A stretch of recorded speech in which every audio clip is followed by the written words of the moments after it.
Let's go now to Capitol Hill. It has been 5 years since the January 6th attack, and the political battle to control the narrative of what happened rages on. Today, the White House launched a new website, putting the blame on Capitol Police and former House Speaker Nancy Pelosi, while Democrats released two new reports on the efforts to stop the certification of the 2020 election results. Those reports focused on President Trump's sweeping pardons and the mass firing of Biden-era officials who prosecuted rioters. Earlier, House Minority Leader Hakeem Jeffries explained what Democrats are hoping to achieve. Donald Trump and far-right extremists in Congress have repeatedly attempted to rewrite history and whitewash the horrific events of January 6th. We will not let that happen. A group of far-right protesters also marched to the Capitol today, aiming to cast January 6th in a more positive light. One of those protesters was arrested by D.C. police on assault charges. ABC News legal contributor James Sample is here for more on this. James, if we go back in time 5 years, the outrage over what happened on January 6th was bipartisan at first. Clearly now it is not.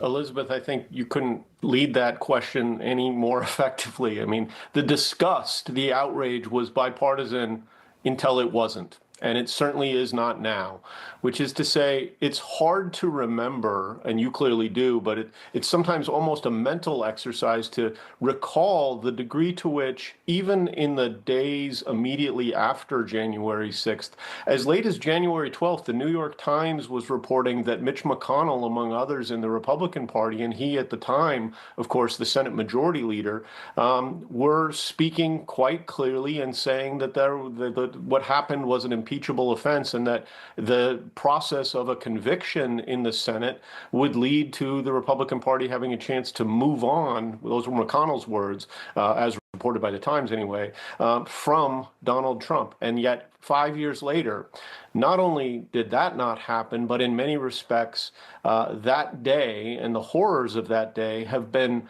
recast, both in terms of narrative and in terms of political reality. Obviously, the political world is very, very different than anyone anticipated on January 6th, 2021.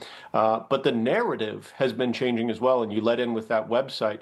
I mean, the website, it's a slick website as websites go, but in terms of the 60 court cases that challenged the so-called big lie, in terms of the certification of the election results, the website speaks to an alternate reality that was consistently rejected by every independent and objective observer who really looked at it. And yet we've reached a point in America where our partisan division is so pronounced that the individuals who carried out the attacks that day on the physical structure of the Capitol, the people who were guarding the Capitol, including law enforcement officers, some of whom were violently attacked, and on the democracy itself, are now being cast as the victims, and those who prosecuted those individuals are being cast as somehow the wrongdoers. Sort of the ultimate result of that, James, the reality that President Trump has pardoned 1,600 of the January 6th rioters. The pardons were the very first thing he did on day one in office. 1,600 of them, including hundreds who were convicted of violently attacking police officers. And one of the things, I mean, narrative is one thing, and if anything, as citizens, Elizabeth, and as journalists, I think we all need to be committed to facts, regardless of the partisan valence that facts may have. And one of the things that I think is just an objective fact is those 1,600 people who received pardons, which is absolutely within the president's constitutional prerogative, all either were convicted at trial by judges and juries or pled guilty to crimes. Those are just objective facts. Like, that happened. And so one of the things I think in this era that we're living in is that where we would all improve and we would all be better off is if we could acknowledge objective, reality-based truth as opposed to just narrative that serves particular partisan ends, regardless of party. You make a great point, James, that even facts somehow can become political these days. James Sample, appreciate your perspective. Thanks so much. Well, the criminal trial against a former Uvalde school